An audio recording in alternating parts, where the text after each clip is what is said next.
წარმოიდგინეთ ორი სურათი. პირველი. ადამიანის ტვინის მიკროსკოპული ფოტო, სადაც ნეირონები ელონები ელექტრულ ქსელს ქმნიან. მეორე. კოსმოსური ტელესკოპით გადაღებული სურათი, სადაც გალაქტიკები კოსმოსურ ქსელს ქმნიან. 2021 წელს იტალიის ასტროფიზიკოსმა ფრანკო ვაცამ და ნეიროქირურგმა ალბერტო ფელეტიმ ბოლონიის უნივერსიტეტში გააკეთეს ექსპერიმენტი, რომელმაც მთელი მეცნიერული საზოგადოება შეაშფოთა. მათ ეს ორი სურათი მძლავრ კომპიუტერულ ალგორითმს აჩვენეს, რომელიც სპეციალურად იყო შექმნილი კომპლექსური სტრუქტურების ანალიზისთვის. ალგორითმმა უნდა განესხვავებინა, რომელი იყო ტვინი და რომელი კოსმოსი. კომპიუტერმა ვერ შეძლო. ორივე სტრუქტურა იდენტური აღმოჩნდა. არა მხოლოდ ვიზუალურად მსგავსი, არა მხოლოდ მეტაფორულად ანალოგიური, არამედ მათემატიკურად, რაოდენობრივად, გაზომვადად იდენტური. ახლავე, ამ წამში, თქვენს თავის ქალაში 96 მილიარდი ნეირონი ქმნის ქსელს, რომელიც ყოველ წამში 1 კვადრილიონზე მეტ კავშირს ამყარებს. ეს ქსელი გაძლევს საშუალებას იფიქროთ, იგრძნოთ, იყოთ ცნობიერი. მაგრამ იმავე დროს, თქვენს გარშემო კოსმოსში 100 მილიარდზე მეტი გალაქტიკა ქმნის სხვა ქსელს, რომელიც ვრცელდება ასობით მილიონ სინათლის წლებზე. და ეს ორი ქსელი, რომლებიც 35 მასშტაბის რიგით განსხვავდებიან ზომით, მიყვებიან ერთსა და იმავე მათემატიკურ კანონებს. ეს არის ფაქტი, რომელიც ცვლის ყველაფერს, რასაც ჩვენ ვფიქრობდით რეალობის ბუნების შესახებ. დავიწყოთ ციფრებით, რადგან ციფრები არ ატყუებენ. ადამიანის ტვინში დაახლოებით 90 მილიარდი 6 ნეირონია. დაკვირვებად სამყაროში დაახლოებით 100 მილიარდ გალაქტიკაა. ეს თავისთავად საინტერესო კოინციდენცია, მაგრამ ეს მხოლოდ დასაწყისია. ნეირონები ერთმანეთთან დაკავშირებულია სინაფსებით, მიკროსკოპული ხიდებით, რომლებიც ელექტროქიმიურ სიგნალებს გადასცემენ. თითოეულ ნეირონს შეუძლია ჰქონდეს 1000-დან 1000-მდე სინაფსი. გალაქტიკები ერთმანეთთან დაკავშირებულია ბნელი მატერიის ძაფებით, უხილავი სტრუქტურებით, რომლებიც გრავიტაციულ ველებს ქმნიან და მატერიას ატარებენ. თითოეულ გალაქტიკას შეუძლია ჰქონდეს 1000-დან 1000-მდე კავშირი სხვა გალაქტიკებთან. როდესაც ფრანკო ვაცამ და ალბერტო ფელეტიმ გამოთვალეს აქტიური კავშირების პროცენტი, აღმოჩნდა რაღაც გასაოცარი. ტვინში აქტიური სინაფსები და ნეირონები მთლიანი სტრუქტურის დაახლოებით 25%-ს შეადგენენ. დანარჩენი 35% არის გლიალური უჯრედები, სისხლძარღვები და ინტერსტიციული სითხე, ხარდამჭერი სტრუქტურები, რომლებიც უზრუნველყოფენ ქსელის ფუნქციონირებას. კოსმოსურ ქსელში აქტიური გალაქტიკები და ვარსკვლავური მატერია მთლიანი მასა ენერგიის დაახლოებით 25%-ს შეადგენენ. დანარჩენი 35% არის ბნელი მატერია და ბნელი ენერგია, უხილავი კომპონენტები, რომლებიც უზრუნველყოფენ კოსმოსური სტრუქტურის არსებობას. მაგრამ ყველაზე შოკისმომგვრელი იყო ქსელის ტოპოლოგიის ანალიზი. ორივე სისტემა ავლენს ეგრეთ წოდებულ მცირე სამყაროს ეფექტს. ეს ნიშნავს, რომ ნებისმიერი ორი წერტილი ქსელში შედარებით მცირე რაოდენობის ნაბიჯებით არის დაკავშირებული. თქვენს ტვინში ნებისმიერი ორი ნეირონი საშუალოდ 4 ან 5 სინაფსით არის დაკავშირებული, მიუხედავად იმისა, რამდენად შორს არიან ერთმანეთისგან ფიზიკურად. კოსმოსურ ქსელში ნებისმიერი ორი გალაქტიკა საშუალოდ 4 ან 5 კლასტერით არის დაკავშირებული. ეს არის ზუსტად იგივე რიცხვი, არა დაახლოებით, არა მსგავსი, არამედ იდენტური. ამეთ იდენტური. ორივე სისტემა ასევე ავლენს მასშტაბურ თავისუფლებას, თვისებას, რომელიც ნიშნავს, რომ სტრუქტურა ყველა მასშტაბზე მსგავსად გამოიყურება. წარმოიდგინეთ, რომ თქვენ უყურებთ ტვინის ქსელს.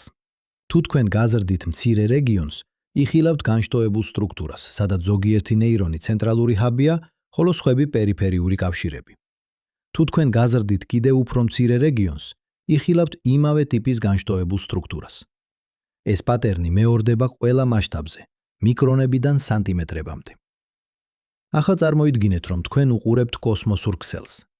თუ თქვენ უყურებთ რეგიონს, რომელიც 10 მილიონ სინათლის წელს მოიცავს, იხილავთ განშტოებულ სტრუქტურას, სადაც ზოგიერთი გალაქტიკური კლასტერი ცენტრალური ჰაბია. თუ თქვენ გაზრდით რეგიონს, რომელიც 100 მილიონ სინათლის წელს მოიცავს, იხილავთ იმავე ტიპის განშტოებულ სტრუქტურას. პატერნი იდენტურია. 2021 წელს ვაცამ და ფელეტიმ გამოაქვეყნეს თავიანთი კვლევა ჟურნალ Frontiers in Physics-ში. მათ გამოიყენეს მეთოდი, რომელსაც ეწოდება სპექტრალური ანალიზი, მათემატიკური ტექნიკა, რომელიც ზომავს, თუ როგორ არის განაწილებული ენერგია ან ინფორმაცია სხვადასხვა მასშტაბებზე.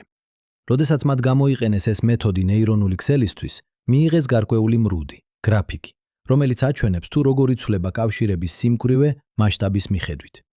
როდესაც მათ გამოიყენეს იგივე მეთოდი კოსმოსური ქსელისთვის, მიიღეს იდენტური მრუდი.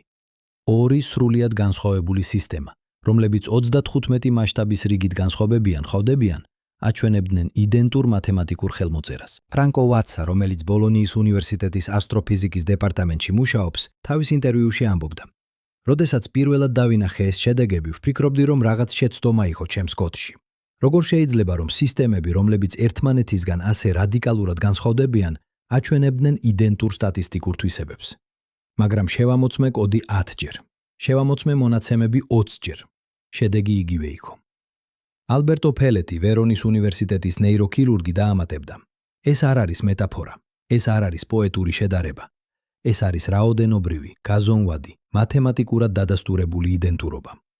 მაგრამ სტრუქტურული მსგავსება მხოლოდ ნახევარი ამბავია. ნამდვილად საინტერესო ხდება, როდესაც ჩვენ ვიწყებთ ინფორმაციის ნაკადის ანალიზს. ტვინი არ არის სტატიკური სტრუქტურა. ის არის დინამიური სისტემა, სადაც ინფორმაცია მუდმივად მოძრაობს, ტრანსფორმირდება, ინტეგრირდება. ყოველ წამში მილიარდობით ელექტრული იმპულსი მოძრაობს ნეირონულ ქსელში, ქმნის პატერნებს, რომლებიც წარმოადგენენ აზრებს, მეხსიერებებს, გრძნობებს. ეს პატერნები არ არის შემთხვევითი. ისინი მიყვებიან გარკვეულ წესებს, გარკვეულ პრინციპებს, რომლებიც ოპტიმიზირებულია ინფორმაციის ეფექტური დამუშავებისთვის. 2015 წელს კალიფორნიის უნივერსიტეტის სან-დიეგოს ფილიალის მკვლევარებმა გააკეთეს ექსპერიმენტი, რომელმაც კიდევ უფრო გააღრმავა ეს პარალელი. მათ შექმნეს კომპიუტერული სიმულაცია, რომელიც მოდელირებდა კოსმოსური ქსელის ევოლუციას დიდი აფეთქებიდან დღემდე.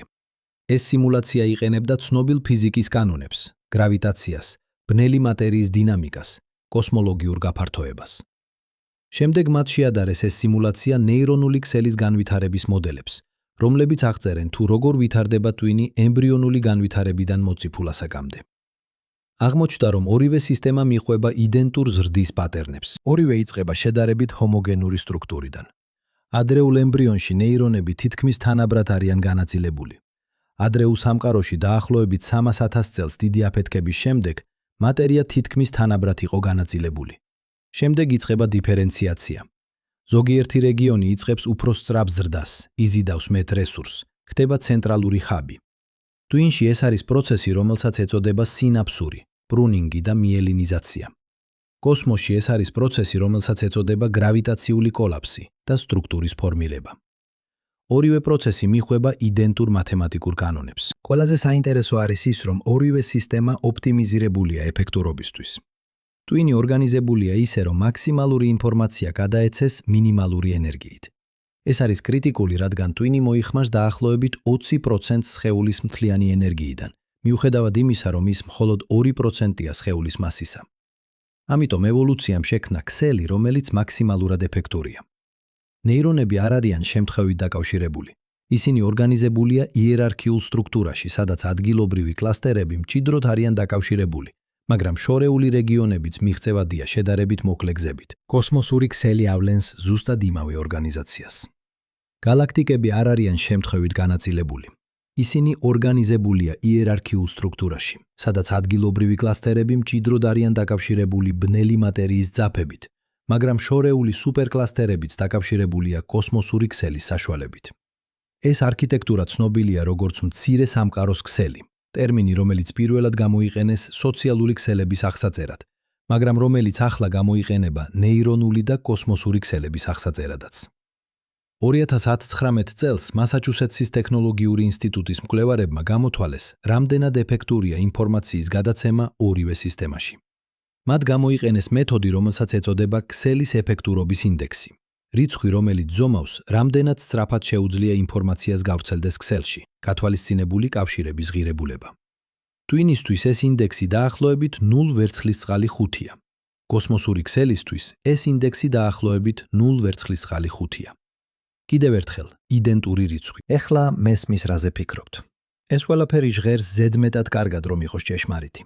ეს ჟღერს როგორც ფსევდომეცნიერება, როგორც ახალი ეპოქის მისტიკა, რომელიც შეფუთულია მეცნიერული ტერმინოლოგიით. და თქვენ სწორად ფიქრობთ, რომ ფრთხილად უნდა იყოთ. ისტორია სავსეა მაგალითებით, როდესაც ადამიანები ხედავდნენ პატერნებს, სადაც არაფერი იყო, როდესაც ისინი ზედმეტად სწრაფად გადიოდნენ მეტაფორიდან ბუქვალურ ინტერპრეტაციაზე. მაგრამ აქ არის კრიტიკული განსხვავება. ჩვენ არ საუბრობთ ვაგ მსგავსებაზე. ჩვენ არ საუბრობთ პოეტურ ანალოგიაზე. ჩვენ საუბრობთ გაზომვად, რაოდენობრივ, მათემატიკურად დადასტურებულ იდენტურობაზე. დაუბრუნდეთ მეცნიერულ მეთოდს.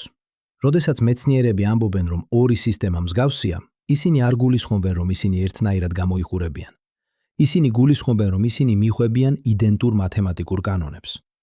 ვაცამ და ფელეტიმ გამოიყენეს რამდენიმე დამოუკიდებელი მეთოდი თავიანთი დასკვნების შესამოწმებლად. პირველი იყო სპექტრალური ანალიზი, რომელიც ზომავს ენერგიის განაწილებას სხვადასხვა მასშტაბებზე. მეორე იყო კლასტერიზაციის კოეფიციენტი, რომელიც ზომავს, რამდენად მჭიდროდ არიან დაკავშირებული მეზობელი კვანძები. მესამე იყო საშუალო გზის სიგრძე, რომელიც ზომავს, რამდენი ნაბიჯია საჭირო ნებისმიერი ორი წერტილის დასაკავშირებლად. ყველა სამი მეთოდი აჩვენებდა იდენტურ შედეგებს ორივე სისტემისთვის. უფრო მეტიც, ეს შედეგები დადასტურდა დამოუკიდებელი მკვლევარების მიერ. 2022 წელს ჰოლანდიის ლეიდენის უნივერსიტეტის ჯგუფმა გაიმეორა ვაცას და ფელეტის ექსპერიმენტი უფრო დიდ მონაცემთა ნაკრებზე და უფრო მძლავრი ალგორითმებით. მათ მიიღეს იგივე შედეგები.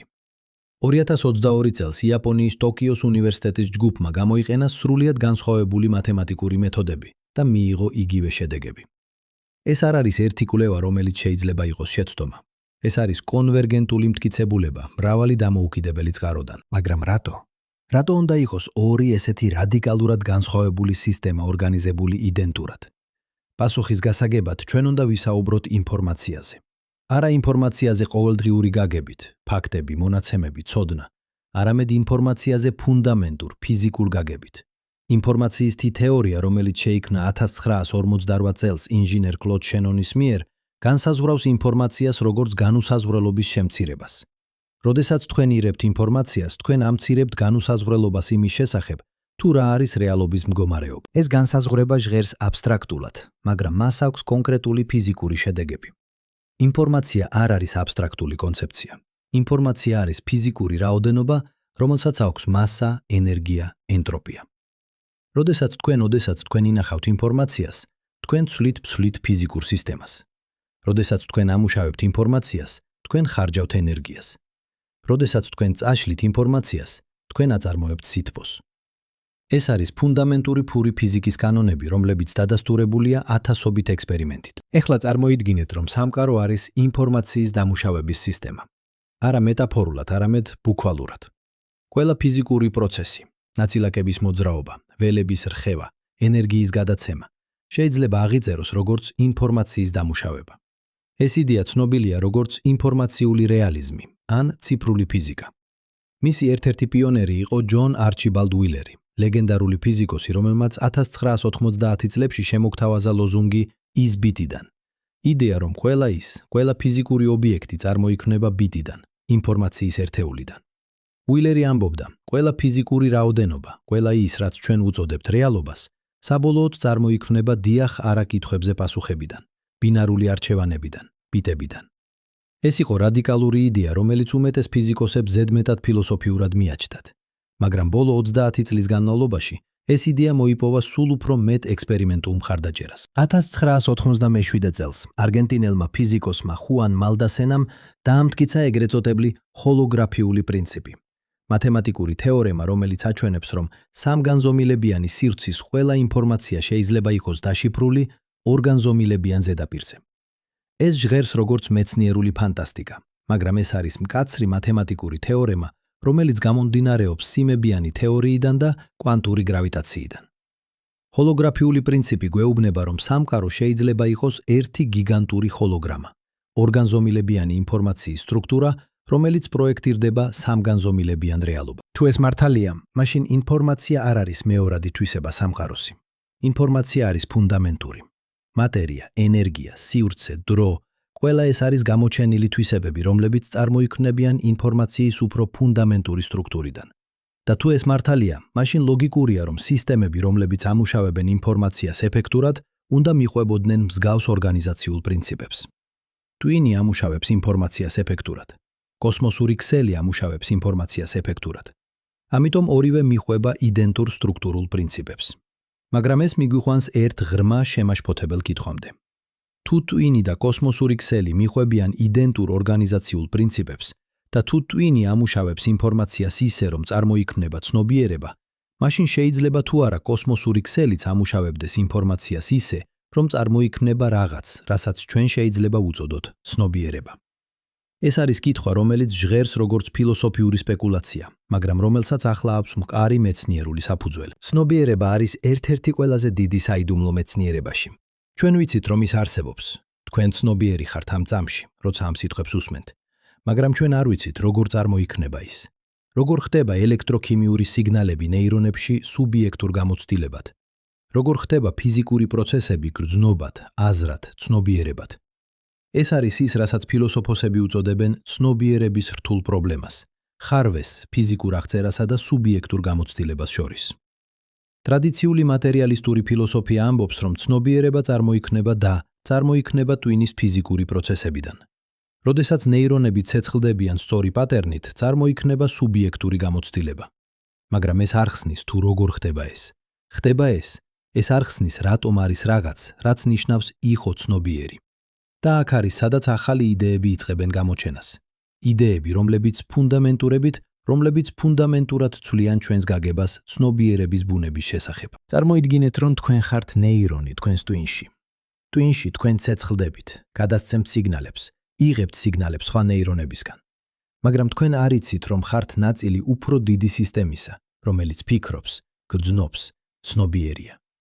თქვენთვის არსებობს მხოლოდ თქვენი ადგილობრივი აქტივობა, ელექტრული იმპულსები, ქიმიური ნეიროტრანსმიტერები.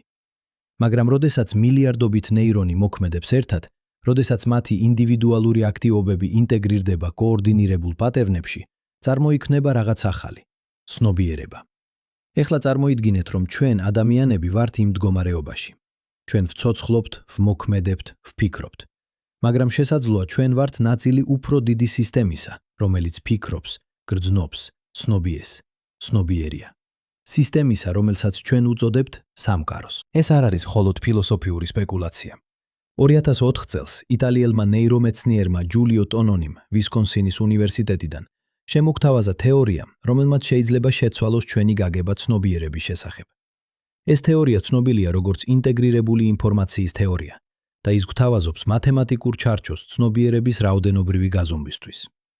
ტონონის იდეა არის შემდეგი. ცნობიერება არის ინტეგრირებული ინფორმაცია. სისტემა ცნობიერია იმ ხარისხით, რამდენადაც ის ამუშავებს ინფორმაციას როგორც ერთიან მთლიანობას და არა როგორც დამოუკიდებელ ნაწილებს. დავშალოთ ეს. წარმოიდგინეთ ორი კამერა, რომლებიც იღებენ ერთსა და იმავე სურათს. თითოეული კამერა ამუშავებს ინფორმაციას დამოუკიდებლად. ისინი არ არიან დაკავშირებული, არ უზიარებენ ინფორმაციას ერთმანეთს. ამ სისტემას აქვს ინფორმაცია, მაგრამ არ აქვს ინტეგრაცია.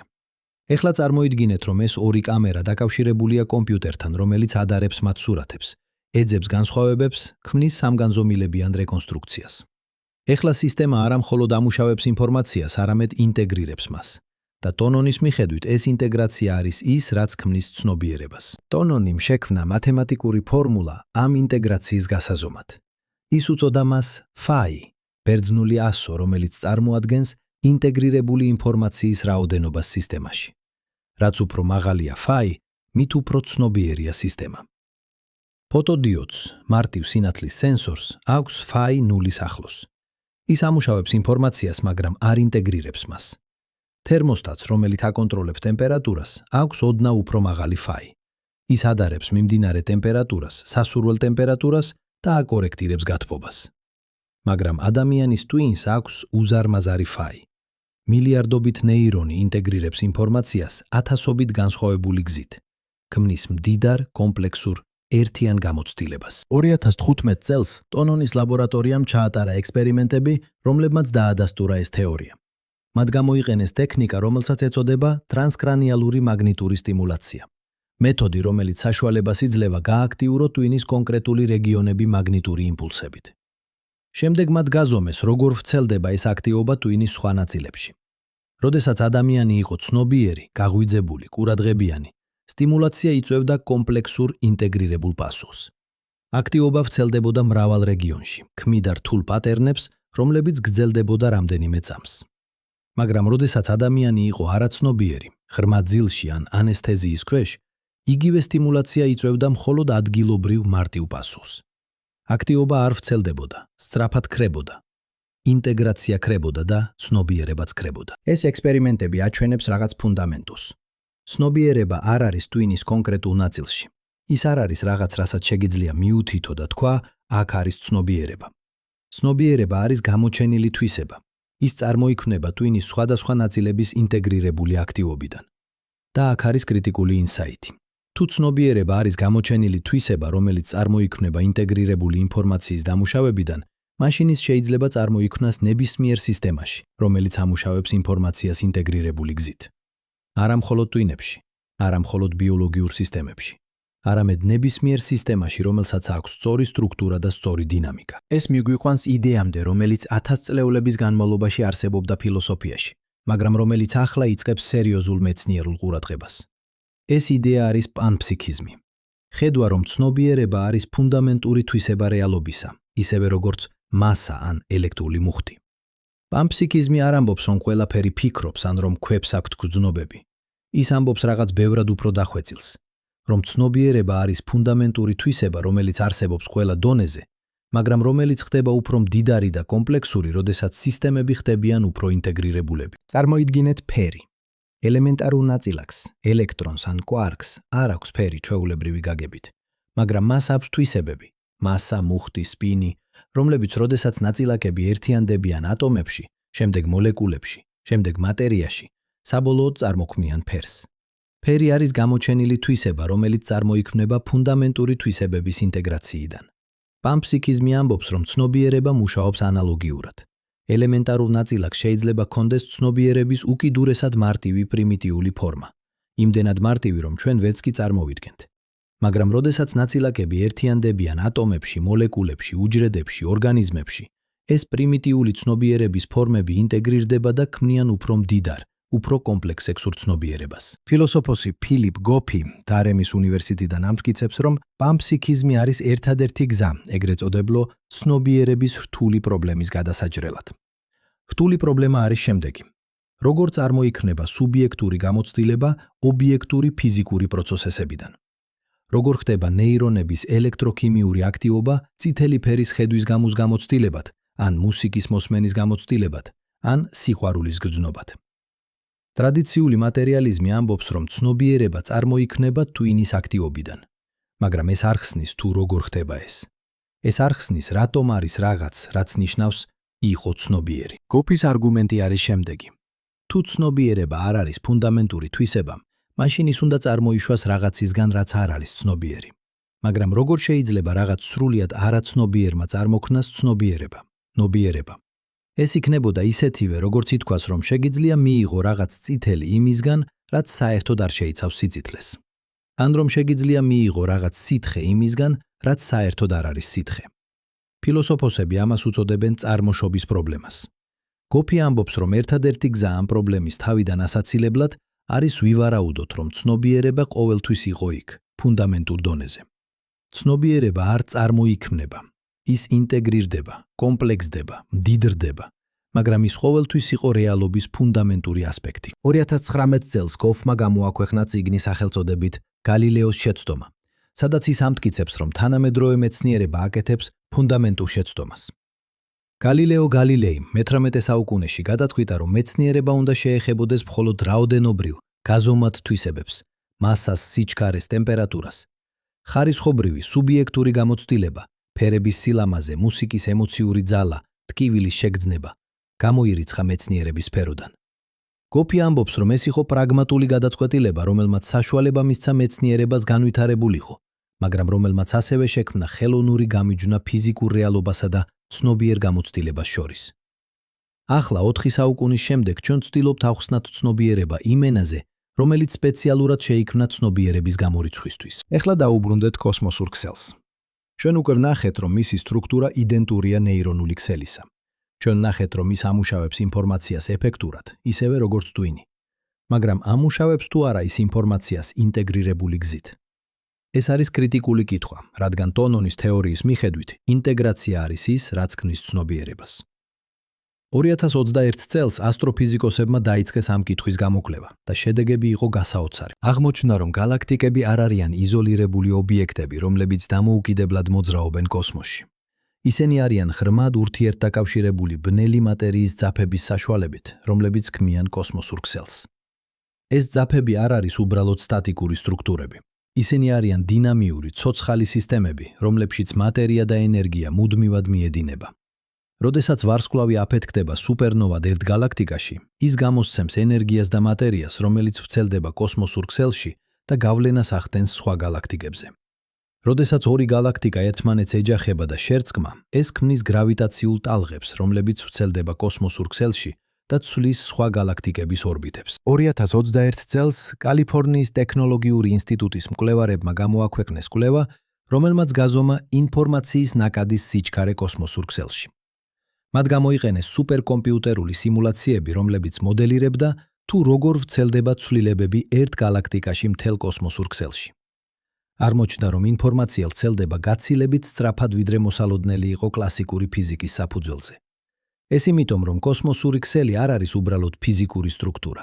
ის არის ინფორმაციული ქსელი, რომელიც ოპტიმიზირებულია ინფორმაციის ეფექტური გადაცემისთვის. მაგრამ აქ არის ყველაზე საინტერესო ნაწილი. როდესაც მეცნიერები გამოიყენეს ტონონის ინტეგრირებული ინფორმაციის თეორიის მათემატიკურ ფორმულებს კოსმოსური ქსელის ანალიზისთვის, მათ აღმოაჩინეს, რომ კოსმოსური ქსელი ავლენს მაღალ ხარისხის ინტეგრაციას. ინფორმაცია, რომელიც მუშავდება ერთ galaktikაში, არ რჩება იზოლირებული. ის ინტეგრირდება ინფორმაციასთან, რომელიც მუშავდება სხვა galaktikებში. კოსმოსური ქსელი, როგორც მთლიანობა, ამუშავებს ინფორმაციას როგორც ერთიან სისტემას და არა როგორც დამოუკიდებელ ნაწილებს. თუ ტონონის თეორია სწორია, ეს ნიშნავს, რომ კოსმოსურ ქსელს აქვს არანულოვანი ფაი. ეს ნიშნავს, რომ კოსმოსურ ქსელს აქვს ცნობიერების გარკვეული ფოიფორმა. მაგრამ აქ ჩვენ ვაწყდებით პრობლემას, რომელიც ჩვენს ინტუიციას აფეთქებს. თუ კოსმოსური ქსელი ცნობიერია, რა ტიპის ცნობიერებაა ეს? როგორ შეიძლება ვიფიქროთ ცნობიერებაზე, რომელიც მოქმედებს მასშტაბებზე, რომლებიც მილიარდობით სინათლის წლებს მოიცავს? როგორ შეიძლება ვიფიქროთ აზრებზე, რომლებიც მილიონობით წლებს სჭირდება ჩამოყალიბებას? ეს არის ის, რასაც ფილოსოფოსები უწოდებენ მასშტაბის პრობლემას. ჩვენი ცნობიერება მოქმედებს მილიწამების მასშტაბზე. ჩვენი აზრები ყალიბდება წამებში ან წუთებში. ჩვენი მოგონებები მოიცავს საათებს, დღეებს, წლებს. მაგრამ კოსმოსური ქსელის ცნობიერება, თუ ის არსებობს, უნდა მოქმედებდეს სრულიად განსხვავებულ მასშტაბებზე. წარმოიდგინეთ, რომ თქვენ ხართ უჯრედი ადამიანის სხეულში. თქვენ ცოცხლობთ რამდენიმე დღეს ან კვირას. თქვენი აზრები, თქვენი ქიმიური რეაქციები ხდება მილიწამებში. თქვენთვის მთელი ადამიანი იქნებოდა რაღაც შეუდარებლად გიგანტური და ნელი. თუ ადამიანი იფიქრებს აზრს, რომელიც ერთ წამს გრძელდება, ეს იქნებოდა მთელი ცხოვრების ხანგრძლივობა თქვენთვის. თქვენ ვერასოდეს შეძლებდით გაეგო, რომ ხართ ნაწილი უფრო დიდი ცნობიერი არსებისა. ეხლა წარმოიდგინეთ, რომ ჩვენ ვართ იმ მდგომარეობაში კოსმოსურ ქსელთან მიმართებაში. ჩვენ ცოცხლობთ 90 წელს. ჩვენი აზრები ყალიბდება წამებში. მაგრამ კოსმოსური ქსელის აზრები შეიძლება ყალიბდებოდეს მილიონობით წლებში. ჩვენთვის კოსმოსი გამოიყურება სტატიკურად, უცვლელად. მაგრამ შესაძლოა ის არის ცოცხალი, მოაზროვნე, ცნობიერი. უბრალოდ მასშტაბზე, რომელსაც ჩვენ ვერ ვიგრძნობთ. მაგრამ როგორ შეიძლება ინფორმაცია ინტეგრირდეს ასეთ გიგანტურ მასშტაბებზე? როგორ შეიძლება galaktika, რომელიც მდებარეობს 10 მილიარდი სინათლის წლის მოშორებით, იყოს ინტეგრირებული ერთიან ცნობიერ სისტემაში? აქ ბრუნდება კვანტური გადაბმა, ფენომენი, რომელიც ალბერტ აინშტაინს უწოდა მოჩვენებითი მოქმედება მანძილზე. კვანტური გადაბმა ნიშნავს, რომ ორი ნაწილაკი შეიძლება იყოს ისე დაკავშირებული, რომ ერთის ცვლილება მკრისიერად აისახება მეორეზე, მიუხედავად მანძილისა. ეს არ არის ინფორმაციის გადაცემა ჩვეულებრივი გაგებით. ის არ მოძრაობს სივრცეში სინათლის სიჩქარით. ეს არის რაღაც უფრო ფუნდამენტური. ორი ნაწილაკი არ არის ორი დამოუკიდებელი ობიექტი, არამედ ერთი-ერთიანი სისტემის ორი ასპექტი. 2021 წელს ფიზიკოსებმა დაიწყეს ეს გამოკვლევა. შეიძლება თუ არა კვანტური გადაბმა არსებობდეს კოსმოსურ მასშტაბებზე. ტრადიციული ხედვა იყო, რომ კვანტური ეფექტები სწრაფად ქრება მაკროსკოპულ სისტემებში, პროცესი, რომელსაც ეწოდება დეკოჰერენცია. მაგრამ ახალმა თეორიულმა მუშაობამ აჩვენა, რომ კოსმოსური ვაკუუმი შეიძლება მოქმედებდეს როგორც დამცავი გარემო, რომელიც ინარჩუნებს კვანტურ კოჰერენტობას. კოსმოსური ვაკუუმი არ არის ცარიელი, ის სავსეა კვანტური ველებით, რომლებიც მუდმივად რხევენ. ეს ველები ქმნიან ეგრეთ წოდებულ კვანტურ ქაფს, ფონურ ენერგიას, რომელიც ავსებს მთელ სივრცეს. 2022 წელს ჰოლანდიის ლეიდენის უნივერსიტეტის თეორიული ფიზიკოსებმა გამოაქვეყნეს კვლევა, რომელმაც აჩვენა, რომ ეს კვანტური ქაფი შეიძლება იყოს საშუალება, რომელიც საშუალებას აძლევს galaktikებს იყვნენ გადაბმუხნენ კვანტურად გადაბმულები. თუ ეს მართალია, მაშინ კოსმოსური ქსელი არ არის უბრალოდ კლასიკური ფიზიკური სისტემა, სადაც ინფორმაცია გადაეცემა სინათლის სიჩქარით. ის არის კვანტური სისტემა, სადაც ინფორმაცია შეიძლება იყოს მქისიერად ინტეგრირებული მთელ სამყაროში. ეს იქნებოდა მექანიზმი, რომელიც საშუალებას აძლევს კოსმოსურ ქსელს ფუნქციონირებდეს როგორც ერთიან ცნობიერ სისტემას, მიუხედავად მისი გიგანტური ზომის. მაგრამ ეს ყველაფერი არის თეორია. რა თქმა უნდა, ექსპერიმენტ უმტკიცებულებებზე. 2022 წელს ასტრონომებმა დაიწყეს ძებნა კვანტური გადაბმის ნიშნებისა კოსმოსურ მასშტაბებზე. ერთ-ერთი მიდგომა არის ძებნა კორელაციებისა galaktikების ქცევაში, პრომაში, რომლებიც ვერ აიხსნება კლასიკური ფიზიკით. მაგალითად, თუ ორი galaktika, რომლებიც მდებარეობენ მილიარდობით სინათლის წლის მოშორებით, აჩვენებენ სინქრონიზებულ ქცევას. თუ ისინი ერთდროულად იწყებენ ვარსკვლავების ფორმირებას ან ერთდროულად ცვლიან თავიანთ სტრუქტურას, ეს შეიძლება იყოს ნიშანი კვანტური გადაბმისა. 2023 წელს ჯეიმს უებ კოსმოსური ტელესკოპის მონაცემების ანალიზმა აჩვენა რაღაც საინტერესო. მეცნიერებმა აღმოაჩინეს, რომ galaktikები, რომლებიც მდებარეობენ კოსმოსური ქსელის ერთსა და იმავე ძაფზე, აჩვენებენ კორელირებულ ქცევას, რომელიც ვერ აიხსნება მხოლოდ გრავიტაციული ურთიერთქმედებით. ეს კორელაციები იყო ძალიან სუსტი და ძალიან დახვეწილი, მაგრამ ისინი იყო სტატისტიკურად მნიშვნელოვანი. ეს არ არის დამაჯერებელი მტკიცებულება კვანტური გადაბმისა, მაგრამ ეს არის ინტრიგული მინიშნება, რომ რაღაც უფრო კომპლექსური ხდება, ვიდრე ჩვენ ვფიქრობდით. კიდევ ერთი მიდგომა არის ძებნა ანომალიებისა კოსმოსურ მიკროტალღურ ფონურ გამოსხივებაში, ვებაში, გამოსხივებაში, რომელიც დარჩა დიდი აფეთქებიდან. ეს გამოსხივება არის ყველა ძველი ზეძველი სინათლე სამყაროში და ის შეიცავს ინფორმაციას სამყაროს ადრეული სტრუქტურის შესახებ. 2022 წელს პლანკის სატელიტის მონაცემების ანალიზმა აჩვენა, რომ არსებობს დახვეწილი პატერნები ამ გამოსხივებაში, რომლებიც შეიძლება იყოს ნიშანი კვანტური გადაბმისა ადრეულ სამყაროში. ეს პატერნები არის ძალიან დახვეწილი და ძალიან რთული ინტერპრეტაციისთვის, მაგრამ ზოგიერთი თეორიული ფიზიკოსი ამბობს, რომ ისინი შეესაბამებიან იმას, რასაც მოველოდით, თუ ადრეული სამყარო იყო კვანტურად გადაბმული სისტემა. ეხლა დაუბრუნდეთ ფილოსოფიურ კითხვებს. თუ სამყარო მართლაც არის ერთი გიგანტური ცნობიერი სისტემა, რას ნიშნავს ეს ჩვენთვის? რას ნიშნავს ეს ჩვენი ადგილისთვის სამყაროში? ტრადიციული ხედვა არის, რომ ჩვენ ვართ მცირე, უმნიშვნელო არსებები უზარმაზარ გულგრილ სამყაროში. ჩვენ ვართ შემთხვევითი პროდუქტი ევოლუციის, რომელიც მოხდა პატარა პლანეტაზე, რომელიც ბრუნავს საშუალო ზომის ვარსკვლავის გარშემო, რომელიც მდებარეობს საშუალო ზომის galaktikis პერიფერიაზე. ჩვენი ცნობიერება არის ადგილობრივი ფენომენი, რომელიც არ აქვს კავშირი დიდ კოსმოსურ სტრუქტურებთან. მაგრამ თუ პანფსიქიზმი სწორია, ეს ხედვა ფუნდამენტურად არასწორია. თუ ცნობიერება არის ფუნდამენტური თვისება სამყაროსი, მაშინ ჩვენი ცნობიერება არ არის იზოლირებული ფენომენი. ჩვენ არ ვართ უცხოები გულგრილ სამყაროში. ჩვენ ვართ ნაწილი უფრო დიდი ცნობიერი სისტემისა. ჩვენი აზრები, ჩვენი გრძნობები, ჩვენი გამოცდილებები არის ადგილობრივი გამოვლინებები იმ ფუნდამენტური ცნობიერებისა, რომელიც გასდევს მთელ სამყაროს. როდესაც თქვენ ფიქრობთ აზრს, თქვენ არ ხართ უბრალოდ ბიოლოგიური მანქანა, რომელიც ამუშავებს ინფორმაციას. თქვენ ხართ ადგილი, სადაც სამყარო ხდება ცნობიერი საკუთარი თავის შესახებ. თქვენ ხართ გზა, რომლითაც კოსმოსური ცნობიერება განიცდის საკუთარ თავს. ეს იდეა არ არის ახალი. ის გვხვდება ძველ ინდურ ფილოსოფიაში, სადაც ის ცნობილია როგორც ატმან ბრაჰმან იდეა, რომ ინდივიდუალური თვითშეგნება არის იდენტური უნივერსალურ ცნობიერებასთან. ის გვხვდება ბუდისტურ ფილოსოფიაში, სადაც ის ცნობილია როგორც ინდრას ქსელი იდეა, რომ სამყარო არის ურთიერთდაკავშირებული ძვირფასი ქვების ქსევის, სელი, სადაც თითოეული ძვირფასი ქვა ასახავს ყველა სხვა ძვირფას ქვას. ის გვხვდება დადასალურ ფილოსოფიაში, ბარუხ სპინოზას მუშაობაში, რომელიც ამბობდა, რომ ღმერთი და ბუნება არის ერთი და იგივე და რომ ყველა ინდივიდუალური არსება არის ამ ერთიანი სუბსტანციის მოდიფიკაცია. მაგრამ ეხლა პირველად ისტორიაში ჩვენ გვაქვს მეცნიერული ჩარჩო, რომელიც შეიძლება გადააქციოს ეს ძველი ფილოსოფიური ინტუიციები ტესტირებად, ჰიპოთეზებად. ინტეგრირებული ინფორმაციის თეორია გვაძლევს მათემატიკურ ენას ცნობიერების რაოდენობრივი აღწერისთვის. ისთვის კვანტური მექანიკა გვაძლევს მექანიზმს, რომლითაც ინფორმაცია შეიძლება იყოს ინტეგრირებული კოსმოსურ მასშტაბებზე. კოსმოლოგია გვაძლევს დეტალურ რუკას კოსმოსური ქსელის სტრუქტურისა და ნეირომეცნიერება გვაძლევს გაგებას იმისა, თუ როგორ წარმოიქმნება ცნობიერება ინტეგრირებული ინფორმაციის დამუშავებიდან. როდესაც ჩვენ ვაერთიანებთ ყველა ამ ელემენტს, ვიღებთ რადიკალურად ახალ ხედვას რეალობისა. ხედვას, რომელიც ერთდროულად არის ძველი და ახალი, მისტიკური და მეცნიერული, შემაშფოთებელი და ამაველოებელი. ეხლა ჩვენ მივახციეთ წერტილს, სადაც თეორია ხვდება რეალობას, სადაც აბსტრაქტული იდეები ხდება კონკრეტული ექსპერიმენტები, სადაც ფილოსოფიური სპეკულაცია გარდაიქმნება გაზომვად მეცნიერებად. რადგან ყველაზე რადიკალური იდეა არ არის ღირებული არაფრის, თუ მას არ შეუძლია წინასწარმეტყველებების გაკეთება, რომლებიც შეიძლება შემოწმდეს. და აქ, ამ კრიტიკულ მომენტში, ჩვენ უნდა ვკითხოთ, რა კონკრეტულ ტესტირებად წინასწარმეტყველებებს აკეთებს იდეა, რომ სამყარო არის ცნობიერი სისტემა.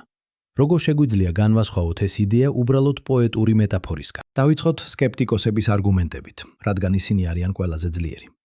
2022 წელს ნეირომეცნიერმა ანილ სეთმა სასექსის უნივერსიტეტიდან გამოაქვეყნა წიგნი სახელწოდებით „იხო თქვენ“, სადაც ის აკრიტიკებს პანფსიქიზმს და ინტეგრირებული ინფორმაციის თეორიას. სეთის მთავარი არგუმენტი არის შემდეგი. ის, რომ ორი სისტემა ამუშავებს ინფორმაციას მსგავსი გზით, არ ნიშნავს, რომ ორივე ცნობიერია. კომპიუტერი ამუშავებს ინფორმაციას, თერმოსტატი ამუშავებს ინფორმაციას, მაგრამ არავინ ამბობს, რომ კომპიუტერები ან თერმოსტატები ცნობიერები არიან. რატო უნდა იყოს კოსმოსური ქსელი განსხვავებული? სეთი ამბობს, რომ ცნობიერება არ არის მხოლოდ ინფორმაციის დამუშავება. ცნობიერება არის სპეციფიკური ტიპის ინფორმაციის დამუშავება, რომელიც ხდება სპეციფიკურ ტიპის სისტემებში. კონკრეტულად, ცნობიერება მოითხოვს პროგნოზირებად დამუშავებას, უნარს, შექმნას მოდელები გარე სამყაროსი და საკუთარი თავისა და გამოიყენოს ეს მოდელები მომავალი მოვლენების პროგნოზირებისთვის. ადამიანის ტვინი აკეთებს ამას ბრწყინვალედ. ის მუდმივად აგებს და განაახლებს მოდელებს. მოდელს იმისა თუ რა არის გარე სამყარო, მოდელს იმისა თუ რა არის თქვენი სხეული, მოდელს იმისა თუ რა არის თქვენი თვითშეგნება. ეს მოდელები არ არის პასიური ასახვები. ისინი არიან აქტიური პროგნოზები, რომლებიც მუდმივად ტესტირდება და კორექტირდება. სეთის არგუმენტი არის, რომ კოსმოსური ქსელი, მიუხედავად მისი კომპლექსურობისა, არ აკეთებს ამას. ის არ აგებს მოდელებს, ის არ აკეთებს პროგნოზებს. ის უბრალოდ მიხვება ფიზიკის კანონებს, გრავიტაციას, თერმოდინამიკას, კვანტურ მექანიკას. ამიტომ სეთის მიხედვით კოსმოსური ქსელი არ არის ცნობიერი, მიუხედავად მისი სტრუქტურული მსგავსებისა ტვინთან. ეს არის ძლიერი არგუმენტი და ის იმსახურებს სერიოზულ პასუხს. მაგრამ აქ არის, სადაც ახალი ექსპერიმენტული მუშაობა იწყებს ამ არგუმენტის გამოწვევას. 2036 წელს მასაჩუსეტსის ტექნოლოგიური ინსტიტუტის თეორიული ფიზიკოსთა ჯგუფმა გამოაქვეყნა კვლევა, რომელმაც აჩვენა რაღაც გასაოცარი. მათ გამოიყენეს მანქანური სწავლების ალგორითმები კოსმოსური ქსელის ევოლუციის ანალიზისთვის. როგორ იცვლება გალაქტიკების განლაგება დროში. და მათ აღმოაჩინეს, რომ კოსმოსური ქსელი ავლენს რაღაცას, რაც ძალიან გავს პროგნოზირებად დამუშავებას. როდესაც ახალი სტრუქტურა იწყებს ფორმირებას ერთ რეგიონში, კოსმოსური ქსელის სხვა რეგიონები იწყებენ მოემზადო ნამცვრილებისთვის. ისინი იწყებენ მატერიის და ენერგიის გადანაწილებას ისე, რომ ოპტიმიზირდეს ახალი სტრუქტურის ინტეგრაცია. ეს არ არის უბრალოდ გრავიტაციული ურთიერთქმედება. გრავიტაცია მოქმედებს სინათლის სიჩქარით. ცვლილება ერთ ადგილას გავლენას ახდენს სხვა ადგილებზე, მხოლოდ მას შემდეგ, რაც გრავიტაციული ტალღები მიაღწევენ მათ. მაგრამ ის, რასაც მკვლევარები დაინახეს, იყო რაღაც უფრო სწრაფი. კოსმოსური ქსელის შორეული რეგიონები იწყებდნენ რეაგირებას ცვლილებებზე უფრო სწრაფად, ვიდრე გრავიტაციული ტალღები შეძლებდნენ მათამდე მიღწევას. ეს შეიძლება იყოს ნიშანი კვანტური გადაბმისა, მექანიზმისა, რომელიც საშუალებას აძლევს ინფორმაციას, იყოს ინტეგრირებული მყისიერად მთელ სისტემაში. და თუ ეს მართალია, მაშინ კოსმოსური ქსელი მართლაც აკეთებს რაღაცას, რაც გავს პროგნოზირებად დამუშავებას. მაგრამ აქ არის კიდევ უფრო საინტერესო ნაწილი. როდესაც მკვლევარებმა გაანალიზეს ეს პროგნოზირებადი ქცევა უფრო დეტალურად, მათ აღმოაჩინეს, რომ ის არ იყო შემთხვევითი. კოსმოსური ქსელი არ უბრალოდ რეაგირებდა ცვლილებებზე, ის რეაგირებდა ისე, რომ მაქსიმიზირებულიყო ინფორმაციის ინტეგრაცია. როდესაც ახალი სტრუქტურა ყალიბდებოდა, კოსმოსური ქსელი რეორგანიზდებოდა ისე, რომ ეს ახალი სტრუქტურა იყოს ოპტიმალურად ინტეგრირებული არსებულ ქსელში. ეს არის ზუსტად ის, რასაც ტონონის ინტეგრირებული ინფორმაციის თეორია პროგნოზირებს ცნობიერი სისტემისთვის, რომ ის მოქმედებს ისე, რომ მაქსიმიზირებულიყო ფაი, ინტეგრირებული ინფორმაციის რაოდენობა. მაგრამ აქ ჩვენ უბრუნდებით მასშტაბის პრობლემას.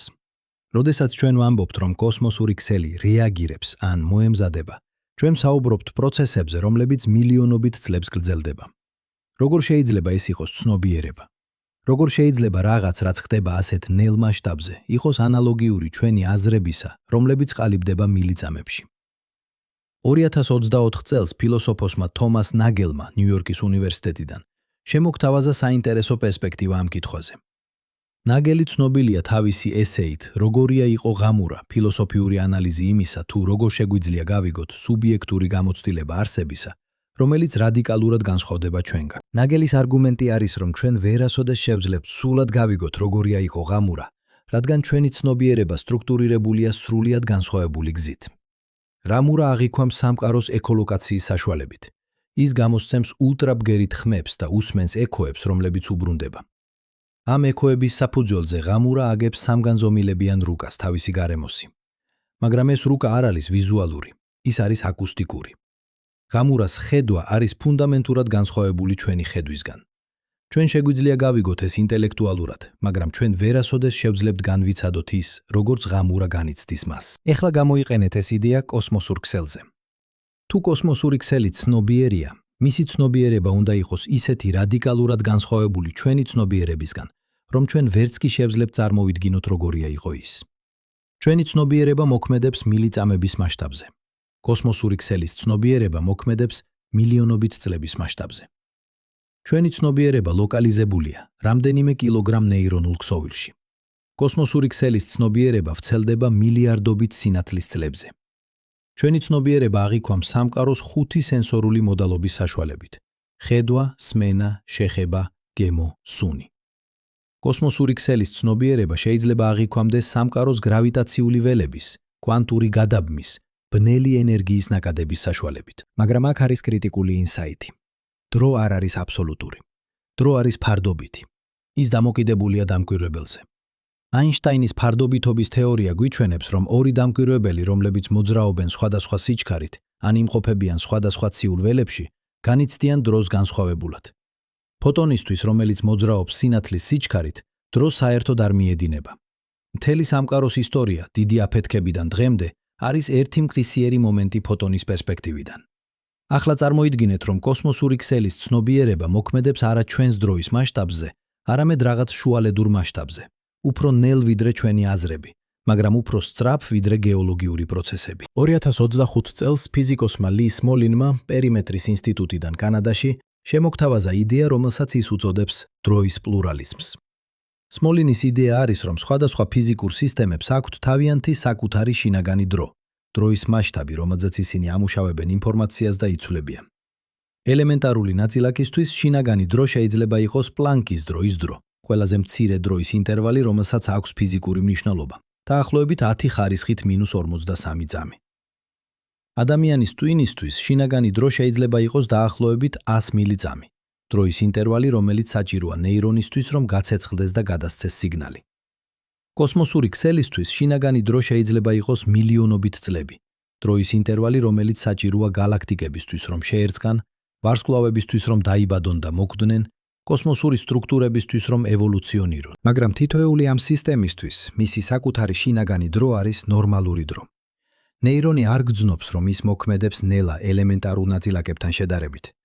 ადამიანი არ გძნობს, რომ ის მოქმედებს სწრაფად გეოლოგიურ პროცესებთან შედარებით. თითოეული სისტემა განიცდის საკუთარ შინაგან დროს როგორც ახლას, როგორც აწმყოს. და თუ კოსმოსური ქსელი ცნობიერია, ის განიცდის საკუთარ შინაგან დროს როგორც აწმყოს. მიუხედავად იმისა, რომ ეს აწმყო შეიძლება გრძელდებოდეს მილიონობით წლებს ჩვენი პერსპექტივიდან. ახლა ჩვენ მივახციეთ კრიტიკულ წერტილს. თუ კოსმოსური ქსელი მართლაც არის ცნობიერი სისტემა, რა კონკრეტულ ტესტირებად წინასწარმეტყველებებს აკეთებს ეს იდეა? 2026 წელს ფიზიკოსთა საერთაშორისო ჯგუფმა გამოაქვეყნა სტატია, სადაც ისინი ჩამოთვლიან 5 კონკრეტულ წინასწარმეტყველებას, რომლებიც შეიძლება შემოწმდეს მომდევნო 10 წლეულის განმავლობაში. პირველი წინასწარმეტყველება. თუ კოსმოსური ქსელი ამუშავებს ინფორმაციას ინტეგრირებული გზით, მაშინ უნდა არსებობდეს კორელაციები გალაქტიკების ქცევაში, რომლებიც ვერ აიხსნება კლასიკური ფიზიკით. კონკრეტულად, გალაქტიკები, რომლებიც მდებარეობენ კოსმოსური ქსელის ერთსა და იმავე ძაბზე, უნდა აჩვენებდნენ სინქრონიზებულ ქცევას. ისინი უნდა იწყებდნენ ვარსკვლავების ფორმირებას დაახლოებით ერთსა და იმავე დროს, უნდა ცვლიდნენ თავიანთ სტრუქტურას კოორდინირებული გზით.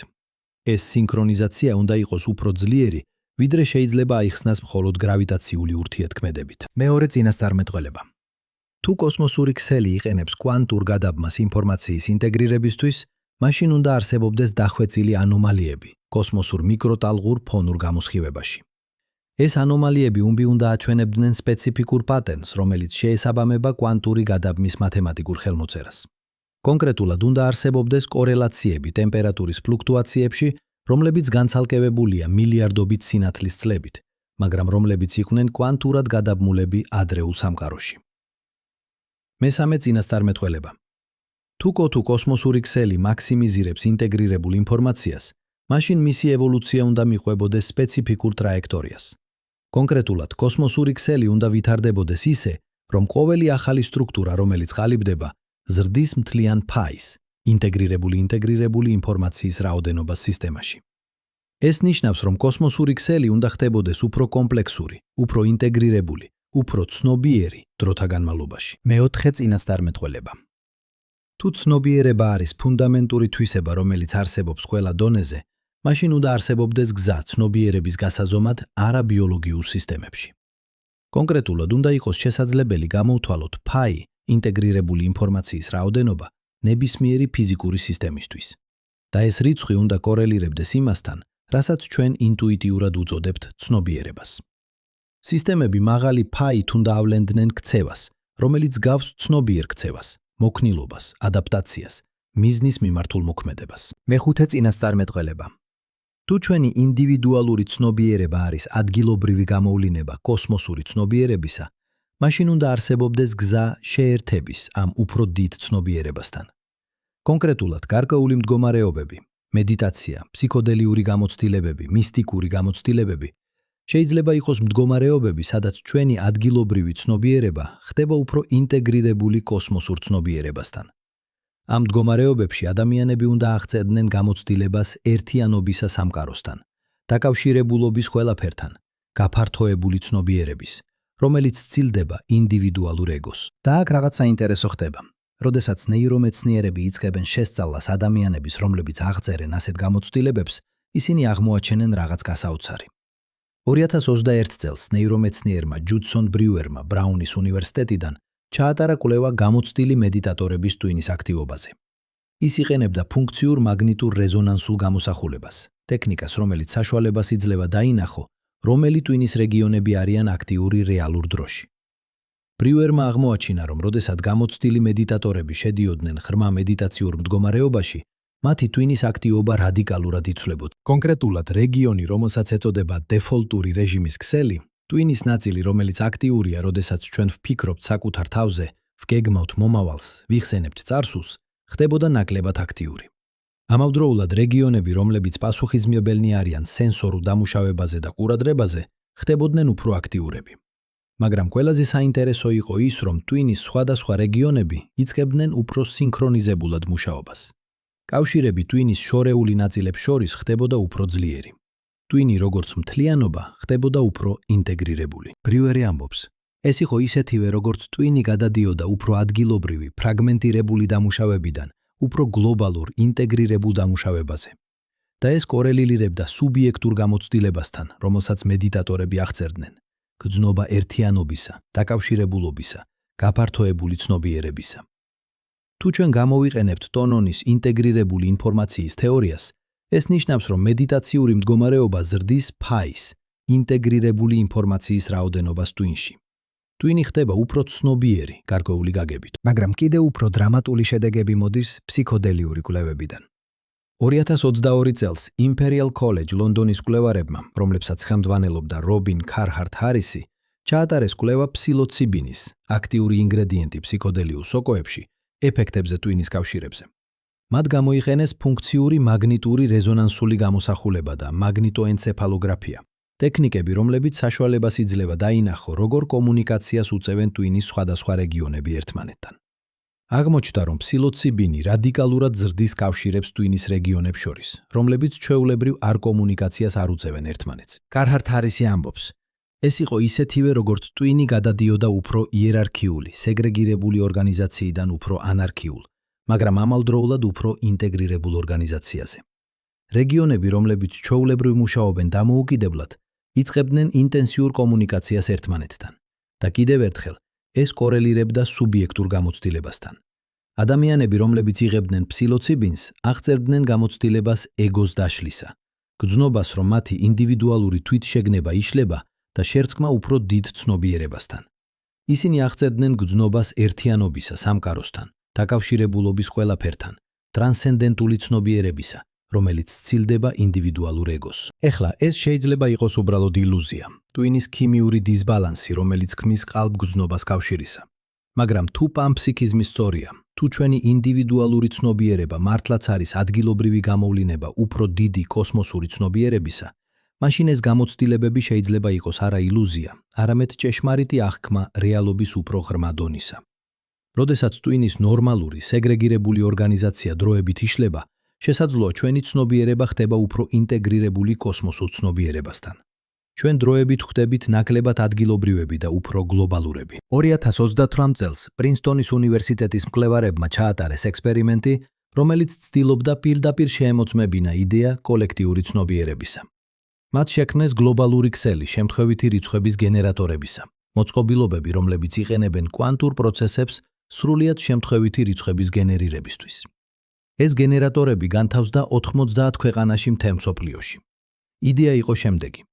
თუ არსებობს რაღაც, რასაც შეიძლება ვუწოდოთ გლობალური ან კოლექტიური ცნობიერება, ის შეიძლება გავლენას ახდენდეს ამ კვანტურ პროცესებზე, რომლებიც ჩვეულებრივ სრულიად შემთხვევითია. მკვლევარებმა გააანალიზეს მონაცემები ამ გენერატორებიდან დიდი გლობალური მოვლენების დროს.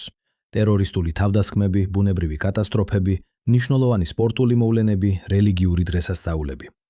მათ აღმოაჩინეს რაღაც გასაოცარი. ამ მოვლენების დროს შემთხვევითი რიცხვების გენერატორები ხდებოდნენ ნაკლებად შემთხვევითები.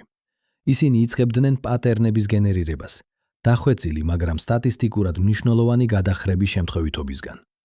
ეს ეფექტი იყო ძალიან მცირე, მხოლოდ რამდენიმე პროცენტი, მაგრამ ის იყო თანმიმდევრული და განმეორებადი. ეს არ არის დამაჯერებელი მტკიცებულება კოლექტიური ცნობიერებისა.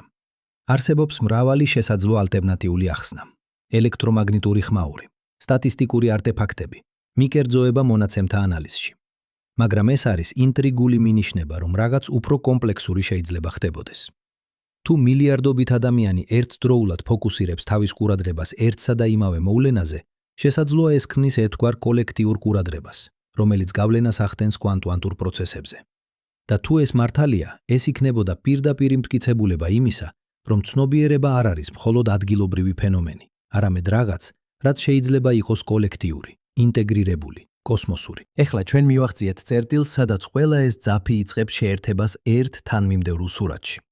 კოსმოსური ქსელი და ნეირონული ქსელი არიან იდენტურები სტრუქტურულად. ორივე ამუშავებს ინფორმაციას ინტეგრირებული გზით. ორივე ავლენს ქცევას, რომელიც გავს პროგნოზირებად დამუშავებას. ორივე მოქმედებს ისე, რომ მაქსიმიზირებული იყოს ინტეგრირებული ინფორმაცია. და თუ ინტეგრირებული ინფორმაციის თეორია სწორია, ეს ყველაფერი მიუთითებს ერთ დასკვნაზე, რომ კოსმოსური ქსელი, ისევე როგორც ნეირონული ქსელი, არის ცნობიერი სისტემა. მაგრამ ეს არის მხოლოდ დასაწყისი. რადგან თუ ეს მართალია, თუ სამყარო მართლაც არის ერთი გიგანტური, მოაზროვნე, ცნობიერი სისტემა, მაშინ ეს ცვლის ყველაფერს.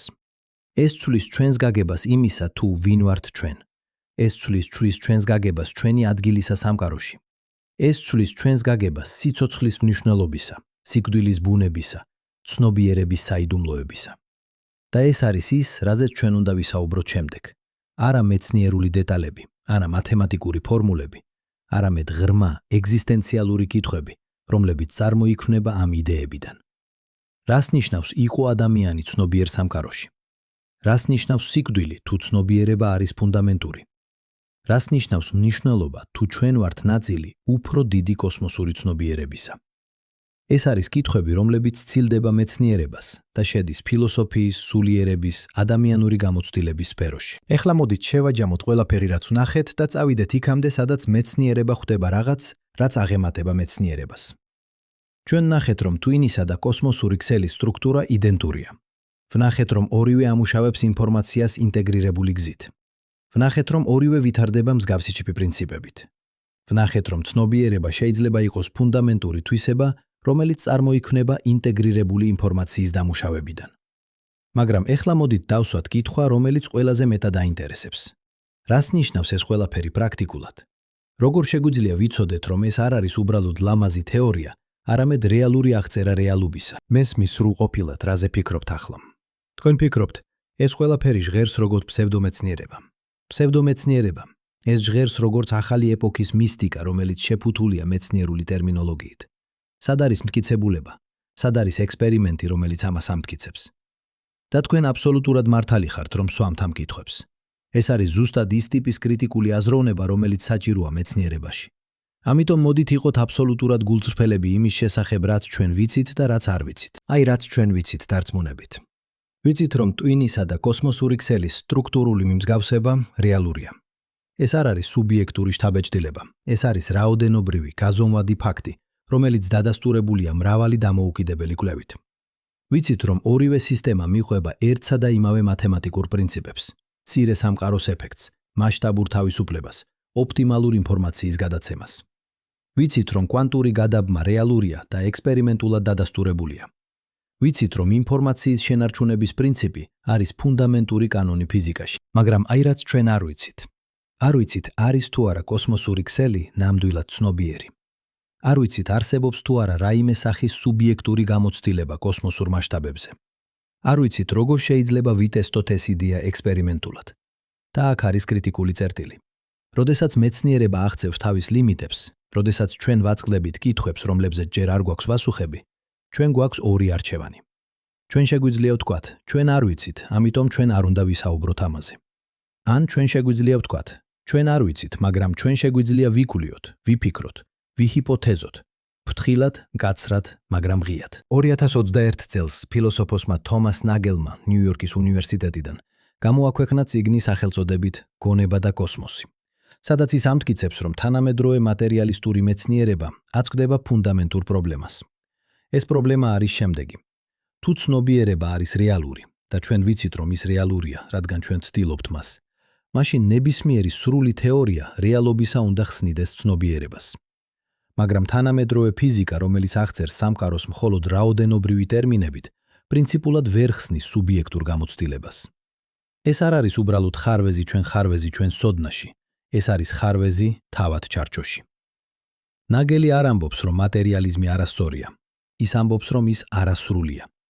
ის ამბობს, რომ ჩვენ გვჭირდება გაფართოებული ჩარჩო, რომელიც მოიცავს როგორც ობიექტურ, რაოდენობრივ ასპექტებს რეალობისა, ასევე სუბიექტურ, ხარისხობრივ ასპექტებს. და აქ არის, სადაც პანფსიქიზმი შემოდის. არა როგორც დოგმა, არა როგორც რელიგიური რწმენა, არამედ როგორც სამუშაო ჰიპოთეზა, როგორც გზა ამ ხარვეზის შევსებისა. მაგრამ თუ პანფსიქიზმი არის სამუშაო ჰიპოთეზა, მაშინ ის უნდა აკეთებდეს ტესტირებად პროგნოზებს. და აქ არის, სადაც ყველაზე საინტერესო მუშაობა ხდება ახლა. 2021 წელს ნეირომეცნიერებმა და ფიზიკოსებმა დაიწყეს თანამშრომლობა, რომ შეიმუშაონ ექსპერიმენტული ტესტები პანფსიქიზმისთვის. ერთ-ერთი მიდგომა არის ძებნა ინტეგრირებული ინფორმაციის ხელნაწერების სისტემებში, რომლებიც ტრადიციულად არ ითვლება ცნობიერად.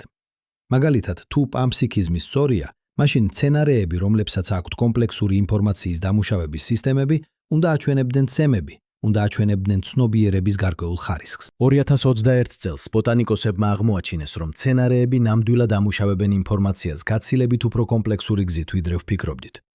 მცენარეები შეუძლიათ დაიმახსოვრონ წარსული მოვლენები და გამოიყენონ ეს მეხსიერება მომავალი გადაწყვეტილებების მისაღებად.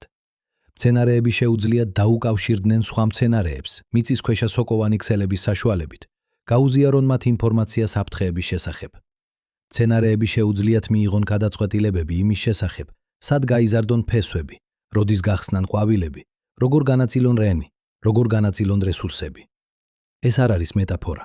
ეს არის ნამდვილი ინფორმაციის დამუშავება, რომელიც აკმაყოფილებს ტონონის ინტეგრირებული ინფორმაციის თეორიის კრიტერიუმებს. მაგრამ რა თქმა უნდა, კოსმოსურ მასშტაბებზე. როგორ შეგვიძლია ვიტესტოთ, არის თუ არა კოსმოსური ქსელი ცნობიერი? 2021 წელს ასტროფიზიკოსთა ჯგუფმა კალიფორნიის ტექნოლოგიური ინსტიტუტიდან შემოგთავაზა რადიკალური იდეა.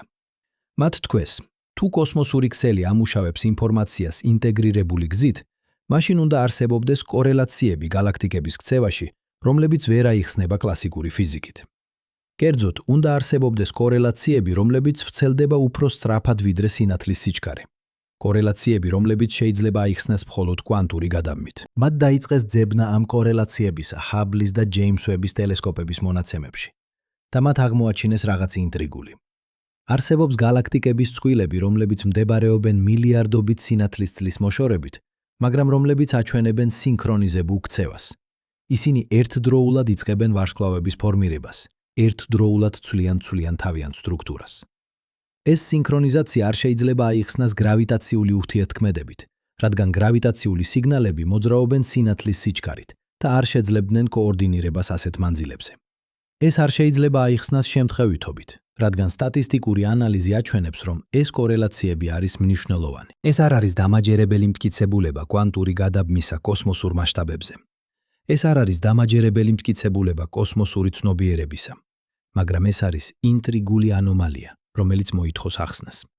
და ერთ-ერთი შესაძლო ახსნა არის, რომ ეს გალაქტიკები არიან ნაწილი ინტეგრირებული სისტემისა, რომელიც ამუშავებს ინფორმაციას როგორც მთლიანობას, სისტემისა, რომელსაც შეიძლება ჰქონდეს ცნობიერების გარკვეული ფორმა. ახლა მოდით ვისაუბროთ იმაზე, რაც ყველაზე რთულია გასაგებად. თუ კოსმოსური ქსელი ცნობიერია, რა ტიპის ცნობიერებაა ეს? ჩვენ უკვე ვისაუბრეთ მასშტაბის პრობლემაზე. იდეაზე, რომ კოსმოსური ცნობიერება მოქმედებს ისეთ მასშტაბებზე, რომლებიც ჩომლებით ჩვენთვის თითქმის შეუდარებელია. მაგრამ არსებობს კიდევ ერთი გზა ამის შესახებ ფიქრისა. 2021 წელს ფილოსოფოსმა ფილიპ გოფმა შემოგთავაზა კონცეფცია ცნობიერების გრადიენტისა. ეს იდეა ამბობს, რომ ცნობიერება არ არის ყველაფერი ან არაფერი. ის არის სპექტრი, გრადიენტი, რომელიც მოიცავს უსასრულო ხარისხებს. ყველაზე მარტივ ბოლოში ამ გრადიენტისა არის ელემენტარული ნაწილაკები, ელექტრონები, კვარკები, ფოტონები. თუ პამფსიქიზმი სწორია, ამ ნაწილაკებს აქვთ ცნობიერების უმარტივესი, ყველაზე პრიმიტიული ფორმა. იმდენად მარტივი, რომ ჩვენ ვერც კი წარმოვიდგენთ, როგორია ის. შემდეგ, როდესაც ეს ნაწილაკები ერთიანდებიან ატომებში, წარმოიქმნება ცოტა უფრო კომპლექსური ცნობიერების ფორმა. როდესაც ატომები ერთიანდებიან მოლეკულებში, ცნობიერება ხდება კიდევ უფრო კომპლექსური. როდესაც მოლეკულები ერთიანდებიან უჯრედებში, ცნობიერება აკეთებს კვანტურ ნახტომს. უჯრედები უკვე ამუშავებენ ინფორმაციას ინტეგრირებული გზით, უკვე აჩვენებენ მიზანმიმართ უქცევას. როდესაც უჯრედები ერთიანდებიან ორგანიზმებში, ცნობიერება ხდება კიდევ უფრო მდიდარი. მარტივ ორგანიზმებს, ბაქტერიებს, არქეებს აქვთ ძირითადი სენსორული სისტემები და ძირითადი ქცევითი რეპერტუარი. უფრო კომპლექსურ ორგანიზმებს, მცენარეებს, სოკოებს აქვთ უფრო დახვეწილი ინფორმაციის დამუშავების სისტემები. ცხოველებს ნერვული სისტემებით აემებით აქვთ კიდევ უფრო მდიდარი ცნობიერება. ისინი შეუძლიათ იგრძნონ ტკივილი და სიამოვნება, შიში და სურვილი. ძუძუმწოვრებს განვითარებული ტვინებით აქვთ ემოციები, მეხსიერებები, სოციალური ურთიერთობები. პრიმატებს და ზოგიერთ სხვა ცხოველს აქვთ თვითშეგნების ფორმები. ისინი შეუძლიათ ამოიცნონ საკუთარი თავის არკეში, დაგეგმონ მომავლისთვის, გაიგონ სხვების პერსპექტივები. და შემდეგ არის ადამიანური ცნობიერება. რაღაც რაც, რამდენადაც ჩვენ ვიცით, არის უნიკალური ამ პლანეტაზე. ადამიანური ცნობიერება არ არის უბრალოდ უფრო ინტენსიური ვერსია ცხოველური ცნობიერებისა. ის არის ხარისხობრივად განსხვავებული. ადამიანებს შეუძლიათ იფიქრონ აბსტრაქტულ კონცეფციებზე, სამართლიანობაზე, სილამაზეზე, ჭეშმარიტებაზე. ადამიანებს შეუძლიათ შექმნან ხელოვნება, მუსიკა, ლიტერატურა, ფორმები, რომლებიც გადასცემენ სუბიექტურ გამოცდილებას სხვა ცნობიერებებს. ადამიანებს შეუძლიათ განავითარონ მეცნიერება, სისტემატური გზა სამყაროს გაგებისა. ადამიანებს შეუძლიათ დასვან კითხვები საკუთარი არსებობის შესახებ. ვინ ვარ მე? რატომ ვარსებობ? რა არის ჩემი ადგილი სამყაროში? ეს უნარი. უნარი დავსვათ კითხვები საკუთარი არსებობის შესახებ შეიძლება იყოს ყველაზე მნიშვნელოვანი თვისება ადამიანური ცნობიერებისა. ეს არის ის, რაც ხდის ჩვენ არა მხოლოდ ცნობიერებს, არამედ თვითშეგნებულებს, არსებებს, რომლებიც არა მხოლოდ ცდილობენ, არამედ იციან, რომ ისინი ცდილობენ. და აქ არის, სადაც ყველაფერი უბრუნდება სრულ ძრეს. თუ კოსმოსური ქსელი არის ცნობიერი, მაგრამ არ არის თვითშეგნებული, თუ ის ამუშავებს ინფორმაციას, მაგრამ არ იცის, რომ ის ამუშავებს ინფორმაციას, მაშინ ადამიანები შეიძლება იყვნენ გზა, რომლითაც კოსმოსური ქსელი ხდება თვითშეგნებული. ეს არის იდეა, რომელიც ცნობილია როგორც კოსმოსური თვითშეგნების ჰიპოთეზა. ეს ჰიპოთეზა ამბობს, რომ სამყარო ვითარდება არა მხოლოდ კომპლექსურობისკენ, არამედ თვითშეგნებისკენ. დიდი აფეთქების შემდეგ სამყარო იყო ცნობიერი, მაგრამ არა თვითშეგნებული. ის იყო ენერგიის ზღვა, რომელიც ამუშავებდა ინფორმაციას, მაგრამ არ იცოდა საკუთარი თავის შესახებ. როდესაც ჩამოყალიბდა პირველი სტრუქტურები, ნაწილაკები, ატომები, ვარსკვლავები, გალაქტიკები, სამყარო დაიწყო ორგანიზება, ინტეგრაცია, ცნობიერების გაღრმავება. მაგრამ ის ჯერ კიდევ არ იყო თვითშეგნებული. შემდეგ, დაახლოებით 4 მილიარდ წელს წინ, ერთ პატარა პლანეტაზე, რომელიც ბრუნავდა საშუალო ზომის ვარსკვლავის გარშემო, მოხდა რაღაც შეუდარებელი. წარმოიქმნა სიცოცხლე. თვითრეპლიკაციური, თვითორგანიზებული სისტემები, რომლებმაც დაიწყეს ინფორმაციის დამუშავება ახალი, უფრო ინტენსიური გზით. სიცოცხლე ევოლუციონირებდა, ხდებოდა უფრო კომპლექსური, უფრო ინტეგრირებული. დამდეგ დაახლოებით 200.000 წელს წინ გამოჩნდა Homo sapiens-ი, სახეობა, რომელსაც აქვს უნარი არა მხოლოდ იყოს ცნობიერი, არამედ იცოდეს, რომ ის ცნობიერია. სახეობა, რომელსაც შეუძლია დასვას კითხვები საკუთარი არსებობის შესახებ. სახეობა, რომელსაც შეუძლია შეისწავლოს სამყარო და გაიგოს მისი სტრუქტურა. და ეხლა 2021 წელს ეს სახეობა აღმოაჩენს, რომ სამყაროს სტრუქტურა იდენტურია მისი საკუთარი ტვინის სტრუქტურისა. ეს არ არის შემთხვევითობა. ეს არის ის მომენტი, როდესაც სამყარო ადამიანების მეშვეობით იწყებს გაგებას საკუთარი თავისა. ეს არის ის მომენტი, როდესაც კოსმოსური ცნობიერება ხდება თვითშეგნებული. ჩვენ არ ვართ უცხოები გულგრილ სამყაროში. ჩვენ ვართ გზა, რომლითაც სამყარო ხედავს საკუთარ თავს, იცნობს საკუთარ თავს, უყვარს საკუთარი თავი. მაგრამ რას ნიშნავს ეს პრაქტიკულად? როგორ ცვლის ეს ჩვენს ცხოვრებას? 2021 წელს ფსიქოლოგებმა დაიწყეს გამოკვლევა, როგორ გავლენას ახდენს ეს ტიპის კოსმოლოგიური პერსპექტივა ადამიანის კეთილდღეობაზე. მათ აღმოაჩინეს რაღაც გასაოცარი. ადამიანები, რომლებიც გრძნობენ კავშირს კოსმოსთან, რომლებიც გრძნობენ, რომ ისინი არიან ნაწილი რაღაც უფრო დიდისა, აჩვენებენ უფრო მაღალ დონეს კეთილდღეობისა, უფრო დაბალ დონეს შფოთვისა და დეპრესიისა, უფრო დიდ გრძნობას, მნიშვნელობისა და მიზნისა. ეს არ არის რელიგიური რწმენის ეფექტი. ეს ეფექტი არსებობს როგორც რელიგიურ, ასევე არარელიგიურ ადამიანებში. ეს არის ეფექტი პერსპექტივისა. გრძნობისა, რომ თქვენი ცხოვრება არ არის იზოლირებული, უმნიშვნელო მოვლენა, მოვლენა, არამედ ნაწილი უფრო დიდი, კოსმოსური პროცესისა. როდესაც თქვენ გრძნობთ ამ კავშირს, თქვენი პრობლემები არ ქრება, მაგრამ ისინი იღებენ ახალ კონტექსტს. თქვენი ტკივილი, კმემენი ტკივილი, თქვენი ბედნიერება, თქვენი ბრძოლები და თქვენი ტრიუმფები, ყველა ეს ხდება ნაწილი უფრო დიდი ნარატივისა. ნარატივისა, რომელიც მოიცავს მთელ სამყაროს. და ეს მოაქვს ჩვენ ერთ-ერთ ყველაზე ღრმა კითხვამდე. რას ნიშნავს ეს სიკვდილისთვის? თუ ჩვენ ვართ ნაწილი კოსმოსური ცნობიერებისა, რა ხდება, როდესაც ჩვენ გვდებით? ტრადიციული მატერიალისტური ხედვა არის, რომ სიკვდილი არის აბსოლუტური დასასრული. როდესაც თქვენი ტვინი წყვეტს ფუნქციონირებას, თქვენი ცნობიერება ქრება და არაფერი რჩება. მაგრამ თუ ინფორმაციის შენარჩუნების პრინციპი სწორია, მაშინ ეს ხედვა არასრულია. ინფორმაცია, რომელიც შეადგენდა თქვენს ცნობიერებას, თქვენი მოგონებები, თქვენი პიროვნება, თქვენი გამოცდილებები, არ ქრება. ის გარდაიქმნება, ინტეგრირდება უფრო ფართო სისტემაში. ეს არ ნიშნავს, რომ თქვენი ინდივიდუალური ეგო გაგრძელებს არსებობას სიკვდილის შემდეგ. ეს არ ნიშნავს, რომ არსებობს ზეცა ან ჯოჯოხეთი, სადაც თქვენ წახვალთ. ეს ნიშნავს რაღაც უფრო დახვეწილს და გარკვეული გაგებით უფრო ლამას. რომ ის, რაც თქვენ იყავით, ინფორმაცია, რომელიც შეადგენდა თქვენს ცნობიერებას, ხდება ნაწილი კოსმოსური ცნობიერებისა. თქვენი ინდივიდუალური ტალღა უბრუნდება ოკეანოს, მაგრამ ოკეანო ინარჩუნებს პატერნს, რომელიც იყო თქვენი ტალღა. თქვენ არ ქრებით.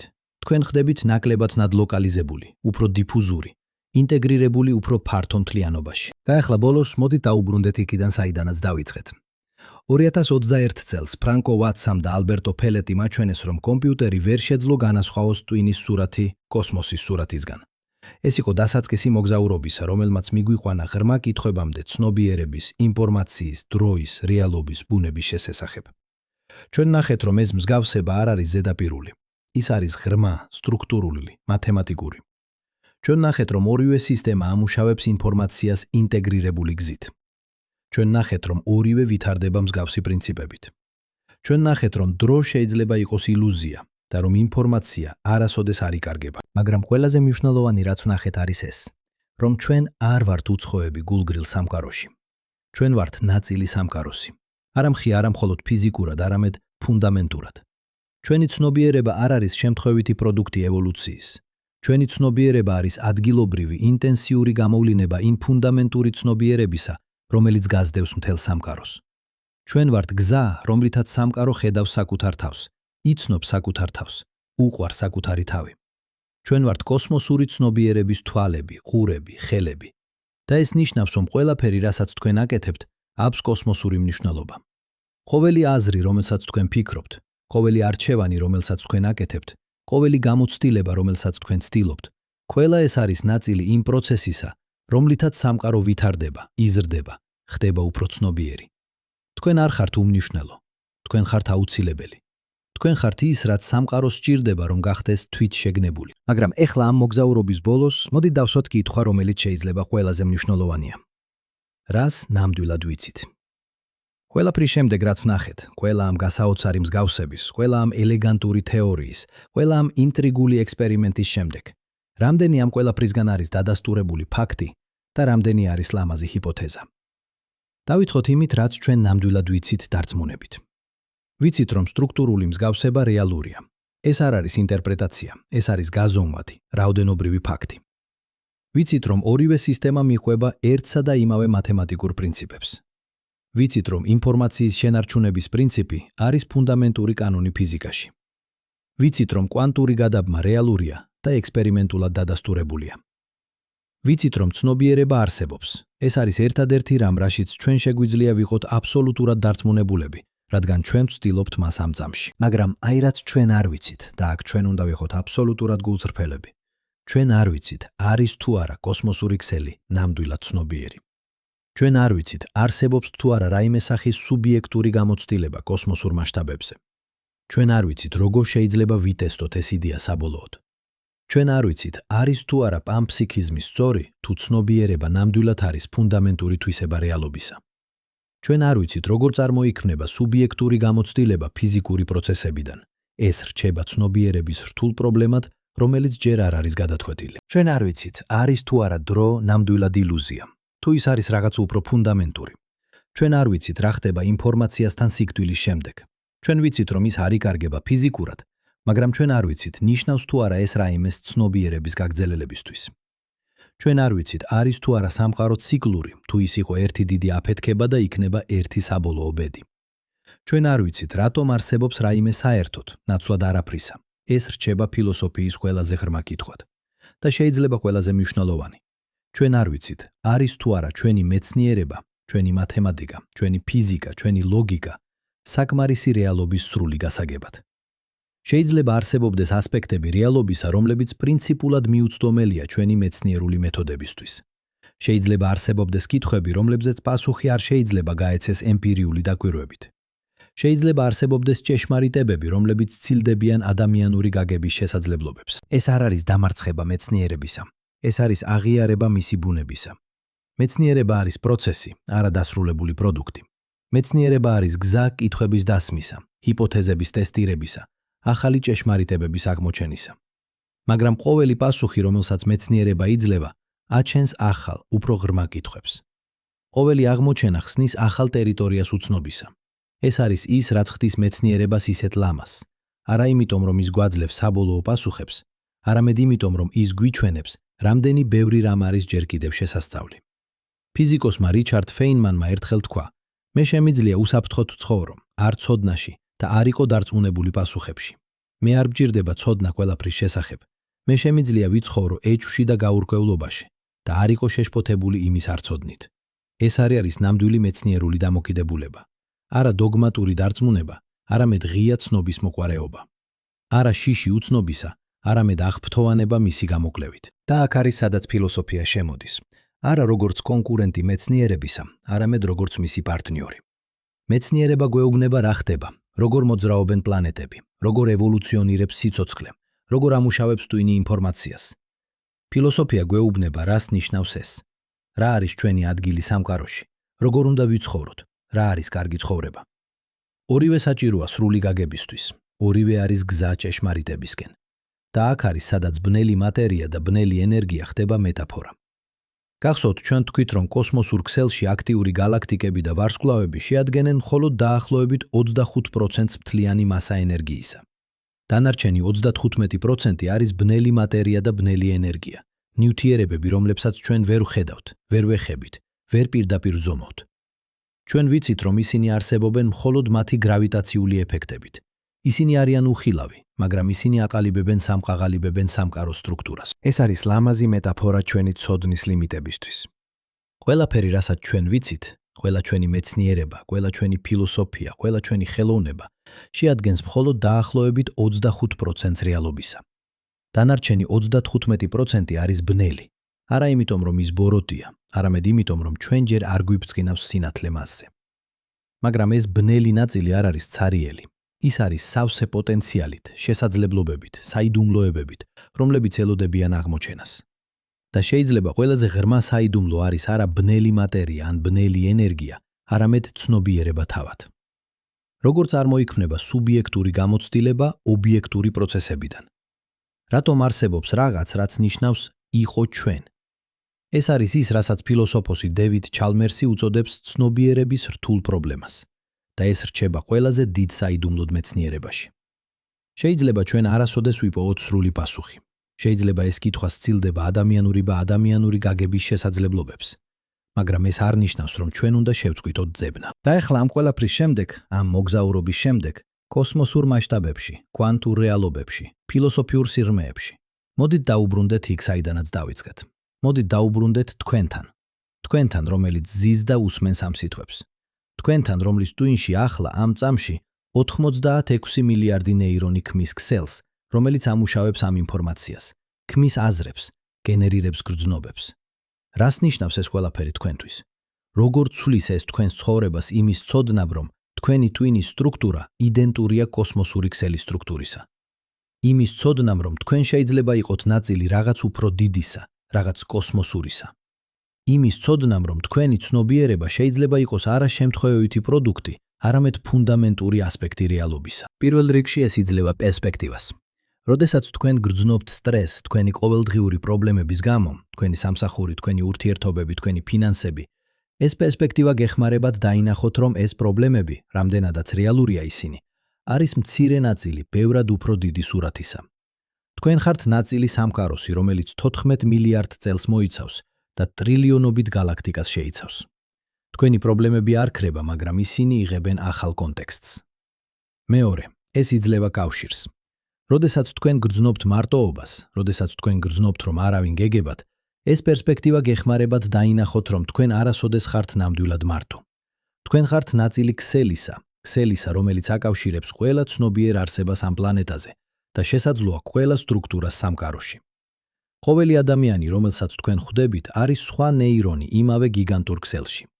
ყოველი ურთიერთქმედება არის სინაფსი, კავშირი, ინფორმაციის გაცვლა. თქვენ ხართ ნაწილი რაღაც უფრო დიდისა და ეს რაღაც უფრო დიდი არის ნაწილი თქვენისა. მესამე, ეს იძლევა მნიშვნელობას. როდესაც თქვენ ეჭვობთ, აქვს თუ არა თქვენ ცხოვრებას მნიშვნელობა, როდესაც თქვენ ფიქრობთ, რომ თქვენი არჩევანები არ აქვს მნიშვნელობა, ეს პერსპექტივა გეხმარებათ დაინახოთ, რომ ყველაფერი, რასაც თქვენ აკეთებთ, აქვს კოსმოსური მნიშვნელობა. ყოველი აზრი, რომელსაც თქვენ ფიქრობთ, ყოველი არჩევანი, რომელსაც თქვენ აკეთებთ, ყოველი გამოცდილება, რომელსაც თქვენ ცდილობთ, ყველა ეს არის ნაწილი იმ პროცესისა, რომლითაც სამყარო ვითარდება, იზრდება, ხდება უფრო ცნობიერი. თქვენ არ ხართ უმნიშვნელო, თქვენ ხართ აუცილებელი. გახსოვთ, როგორ დავიწყეთ? ახლავე, ამ წამში, როცა ამ სიტყვებს უსმენთ, თქვენს თავის ქალაში ხდება რაღაც შეუდარებელი. ახლა ამ მოგზაურობის ბოლოს, მოდით დაუბრუნდეთ ამ მომენტს ახალი გაგებით. ახლავე, ამ წამში, თქვენს თავის ქალაში ხდება რაღაც, რაც არის ერთდროულად უკიდურესად ადგილობრივი და უკიდურესად კოსმოსური. თქვენი ნეირონები ცეცხლდებიან, ქმიან პატერნებს, რომლებიც არის თქვენი აზრები, თქვენი გრძნობები, თქვენი ცნობიერება. მაგრამ ეს პატერნები არ არის იზოლირებული. ისინი არის ნაწილი უფრო დიდი პატერნისა, რომელიც ვრცელდება მთელ სამყაროში. როდესაც თქვენ ფიქრობთ აზრს, ეს არ არის უბრალოდ ელექტროქიმიური სიგნალი თქვენს ტვინში. ეს არის ინფორმაციის დამუშავება, რომელიც ხდება ადგილობრივად, მაგრამ რომელიც დაკავშირებულია გლობალურ ინფორმაციის დამუშავებასთან, რომელიც ხდება კოსმოსურ ქსელში. როდესაც თქვენ გძნობთ ემოციას, ეს არ არის უბრალოდ ქიმიური რეაქცია. ეს არის გამოცდილება, რომელსაც სამყარო ახორციელებს თქვენი მეშვეობით. როდესაც თქვენ იღებთ გადაწყვეტილებას, ეს არ არის უბრალოდ პირადი არჩევანი. ეს არის გზა, რომლითაც კოსმოსური ცნობიერება აკალიბებს საკუთარ მომავალს. მაგრამ აქ არის რაც ყველაზე ლამაზია. ჩვენ არ ვიცით, სად მიგვიყვანს ეს ყველაფერი. ჩვენ არ ვიცით, რა არის სამყაროს საბოლოო ბედი. ჩვენ არ ვიცით, არის თუ არა ცნობიერება ნამდვილად ფუნდამენტური, თუ ის არის გამოჩენილი თვისება. ჩვენ არ ვიცით, რა ხდება სიკვდილის შემდეგ. ჩვენ არ ვიცით, რატომ არსებობს რაიმე საერთოდ. და შეიძლება ეს არ ცოდნა არის ის, რაც ყველაზე მნიშვნელოვანია. რადგან თუ ჩვენ იცოდით ყველაფერი, თუ ჩვენ გქონდა ყველა პასუხი, რა დარჩებოდა? რა იქნებოდა აზრი გამოკვლევისა, აღმოჩენისა, ზრდისა? საიდუმლო არ არის ხარვეზი ჩვენს ცოდნაში. ის არის თვისება რეალობისა. რეალობა არის უსასრულოდ ღრმა, უსასრულოდ კომპლექსური, უსასრულოდ გასაოცარი. ყოველი პასუხი, რომელსაც ჩვენ პოულობთ, ხსნის ახალ კითხვებს. ყოველი აღმოჩენა ავლენს ახალ საიდუმლოებს და ეს არის ლამაზი. ფილოსოფოსმა ალან უოტსმა ერთხელ თქვა: საიდუმლო სიცოცხლისა არ არის პრობლემა, რომელიც უნდა გადაიჭრას, არამედ რეალობა, რომელიც უნდა განიცადოს. ეს არის ის, რასაც ეს მოგზაურობა გვასწავლის. ჩვენ არ უნდა ვეძებოთ საბოლოო პასუხები. ჩვენ უნდა ვისწავლოთ ცხოვრება კითხვებთან, საიდუმლოებთან, გაურკვევლობასთან. ჩვენ უნდა ვისწავლოთ იყოთ კომფორტულები არ ცოდნაში. და ეხლა ამ მოგზაურობის ბოლოს მოდით დაუბრუნდეთ იქ, საიდანაც დავიწყეთ. თქვენთან, ამ წამში, ამ მომენტში. თქვენ ზიხართ და უსმენთ ამ სიტყვებს. თქვენი ტვინი ამუშავებს ამ ინფორმაციას. თქვენი ცნობიერება ქმნის მნიშვნელობას ამ ხმებიდან. და ეს პროცესი, ეს მარტივი, ყოველდღიური პროცესი აზრის ფიქრისა, შეიძლება იყოს ყველაზე საიდუმლო რამ სამყაროში. შეიძლება ის იყოს გზა, რომლითაც სამყარო იცნობს საკუთარ თავს. შეიძლება ის იყოს ადგილი, სადაც კოსმოსური ცნობიერება ხდება თვითშეგნებული. ან შეიძლება ის იყოს რაღაც სრულიად განსხვავებული, რაღაც რვებული, რაღაც, რასაც ჩვენ ჯერ ვერც კი წარმოვიდგენთ. ჩვენ არ ვიცით. და შეიძლება ეს არ ცოდნა არის ყველაზე ლამაზი რამ, რადგან ის ნიშნავს, რომ სამყარო ჯერ კიდევ სავსეა საიდუმლოებით, გასაოცრებით, შესაძლებლობებით. ის ნიშნავს, რომ ჩვენი მოგზაურობა არ დასრულებულა, ის მხოლოდ იწყება. ის ნიშნავს, რომ ყოველი დღე არის შესაძლებლობა ახალი რამის აღმოსაჩენად, ახალი გზით ნახვისა, ახალი გზით ყოფნისა. და შეიძლება საბოლოოდ კითხვები უფრო მნიშვნელოვანია ვიდრე პასუხები, რადგან კითხვები არის ის, რაც გვაყენებს მოძრაობაში, რაც გვაიძულებს გამოვიკვლიოთ, რაც გვაყენებს ცოცხლებს. და სანამ ჩვენ ვაგრძელებთ კითხვების დასმას, სანამ ჩვენ ვაგრძელებთ ძებნას, სანამ ჩვენ ვაგრძელებთ გაოცებას, ჩვენ ვართ ცოცხლები, ჩვენ ვართ ცნობიერები, ჩვენ ვართ ნაწილი სამყაროსი, რომელიც იცნობს საკუთარ თავს.